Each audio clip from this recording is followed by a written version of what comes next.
ঘরে সংরক্ষণ করে রাখার মতো দারুণ মুচমুচে নিমকি বাড়িতে ঝটপট বানিয়ে নিন বন্ধুরা। এখানে মিক্সিং বলে 2 কাপ ময়দা নিয়েছি। এর মধ্যে কালো জিরা আর সামান্য জোয়ান দিয়ে দেব। 1 চামচ পরিমাণ সয়াবিন তেল দিয়ে দেব।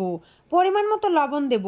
দিয়ে শুকনো উপকরণ দিয়ে ভালোভাবে মিশিয়ে সব শেষে সামান্য চিনি দিয়ে দেব।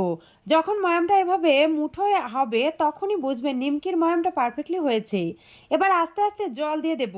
ময়দার একটি ডো বানিয়ে নেব। কিছুক্ষণের জন্য ঢাকনা দিয়ে রেস্টে রাখবো ময়দাটা। কিছুক্ষণ পর ময়দার ডোটা 2 খণ্ড করে চাটকিতে রুটির আকারে বেলে নেব।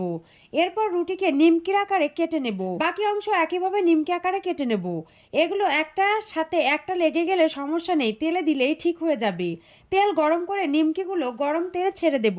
উল্টে পাল্টে ব্রাউন কালার করে ভেজে নেব। বাকিগুলো একইভাবে ভেজে তুলে নেব।